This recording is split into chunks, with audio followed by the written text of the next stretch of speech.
Hi, this is Teresa Rogers. I'm here with Michael Arnowitt to talk about his upcoming trip to Vermont from Toronto, where we're recording, and he'll be going to Massachusetts. He's got 3 shows coming up. First, the Eleva Chamber Players are presenting him on the 25th of February. That's a Saturday. 3 p.m. and 7:30 p.m. at the Waterbury Congregational Church in Waterbury, Vermont.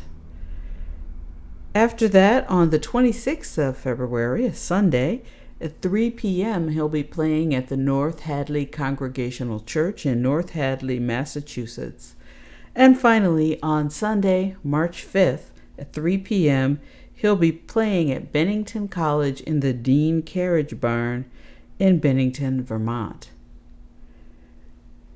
I'm really lucky to have the opportunity to talk with Michael about some of his musings and his feelings about his program that he'll be playing.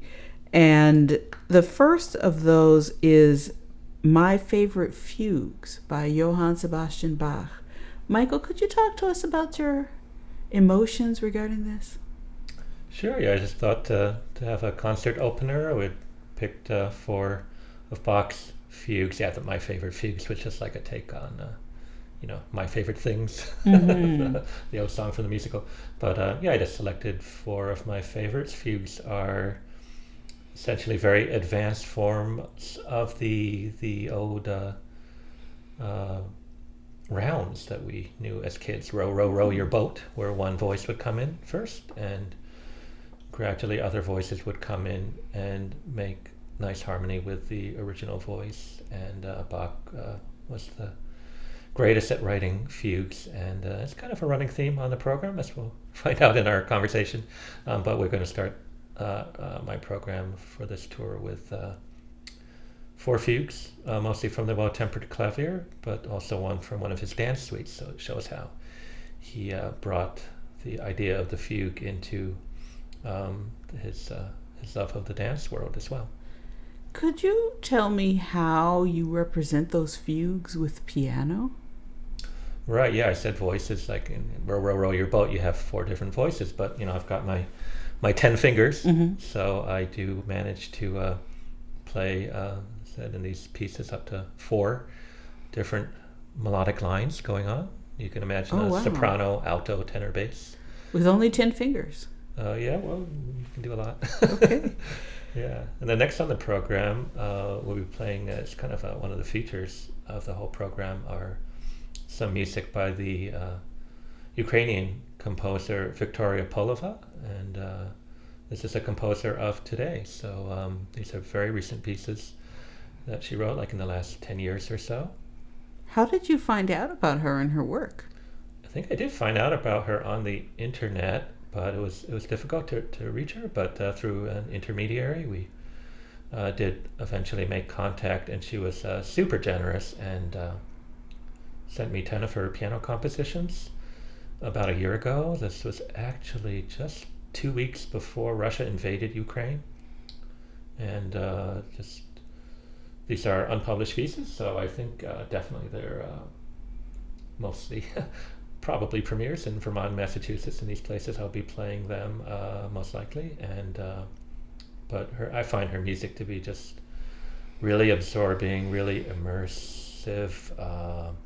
They're very spiritual, but she has many different sides to her musical personality, and you'll hear it in the 3 pieces that I've chosen to play on this program. Some of the pieces are more tender, some of the pieces are more dramatic and even epic, and some are kind of mysterious and have a kind of cryptic religious and spiritual side to it. But Oh, that's yes, sounds exciting. yeah, it's great music, and I'm trying to kind of spread the word, Okay. increase appreciation of her music in both Canada, where we are here, and also in the United States. I've been playing her music since last fall. Now, the next artist that's on your program is someone that a lot of people have been playing for a long time. Even non-music specialists will have heard of Claude Debussy. Could you talk to us about what you'll be doing with his music on your program and how it works in your overall sense of the program? Sure, yeah. His music is very imaginative, and I've selected three pieces he wrote near the end of his life. He wrote a set of 12 etudes for piano, and I've selected three that I really love. And yeah, they have kind of what he's known for, writing beautiful sonorities and very spacious sounds. He really changed the way harmonies are spread out on the piano for this kind of more open, a beautiful, spacious sound.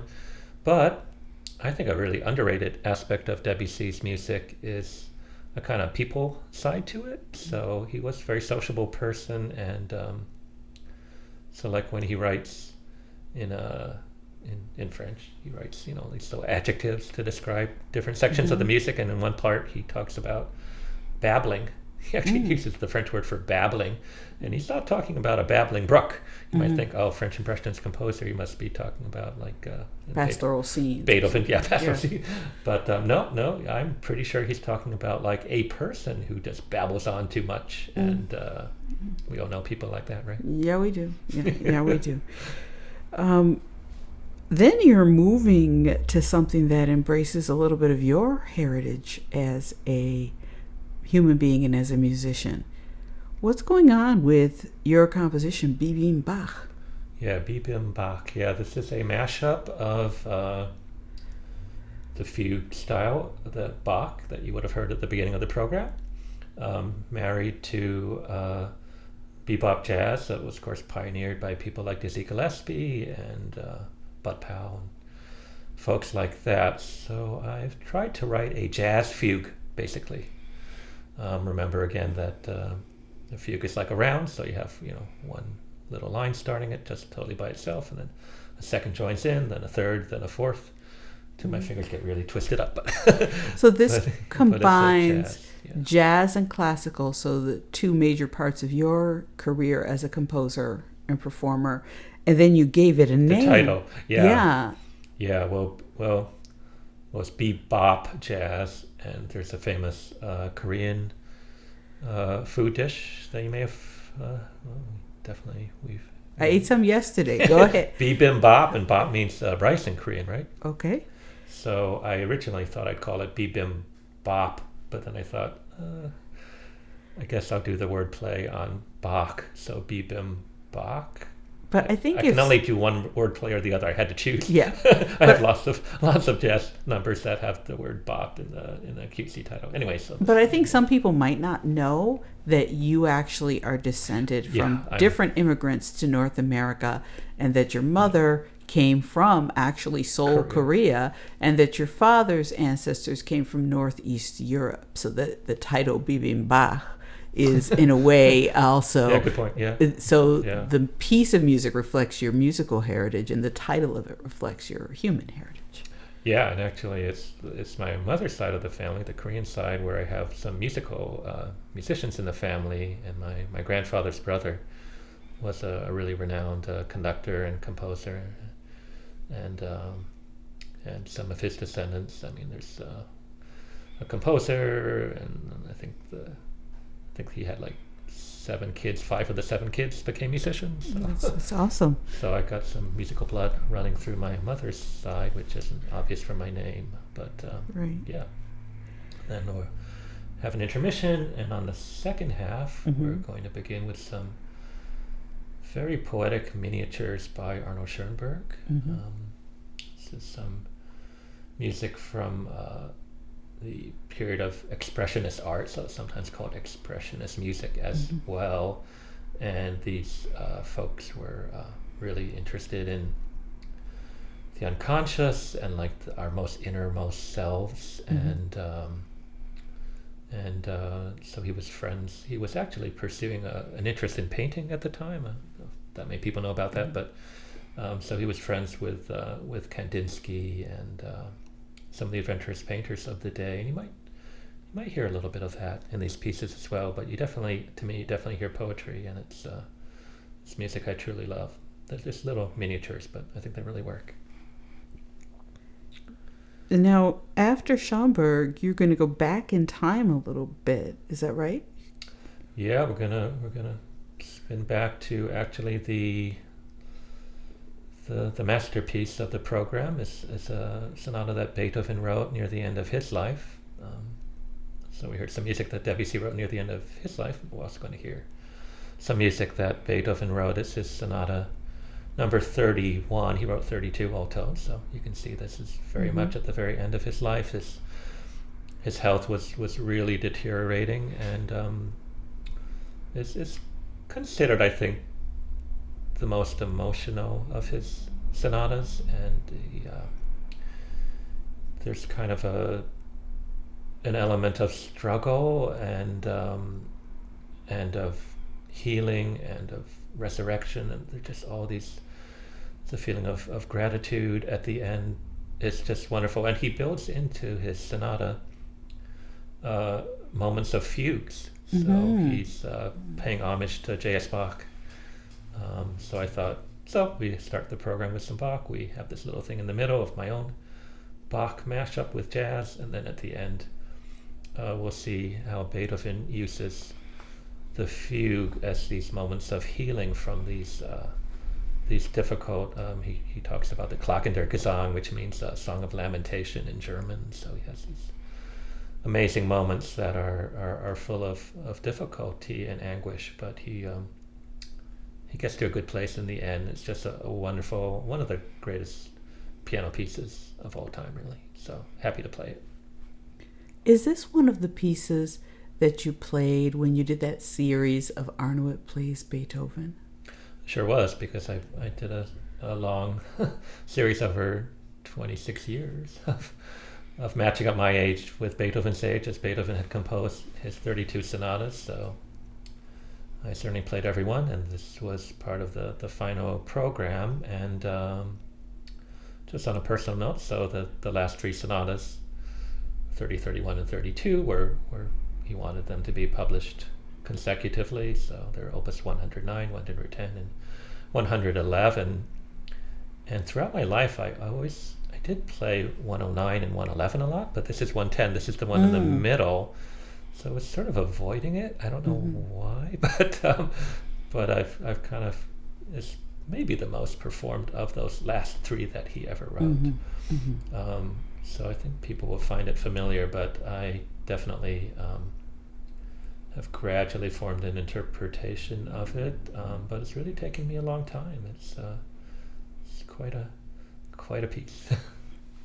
I've had the opportunity to hear a little bit of your rehearsal of this piece, and for me, I didn't know about the tragedy or the work having the tragic implications. It sounds to me like a calling for a place that you have been to and don't know if you'll have the chance to go back to.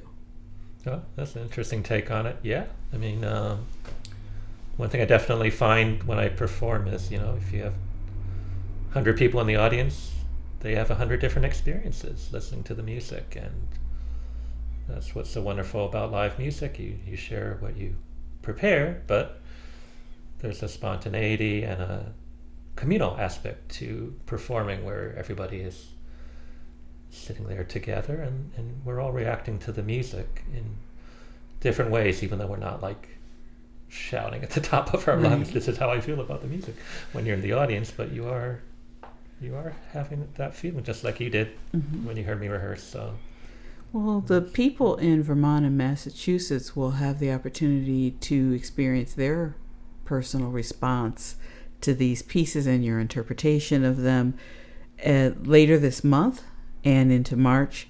So just to remind people who are just now tuning in, if you are available on Saturday, February 25th, and you're near Waterbury, Vermont, the Eleva Chamber Players are presenting Michael's concert at 3 p.m. and 7:30 p.m.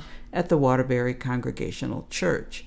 And then the very next day, Sunday, the 26th of February, at 3 p.m., but not in Vermont this time, in North Hadley, Massachusetts. Trucking down to Massachusetts. Right. That's near Northampton. Yeah. Right. And if you are available there, you could go to the North Hadley Congregational Church and experience some of this music with Michael.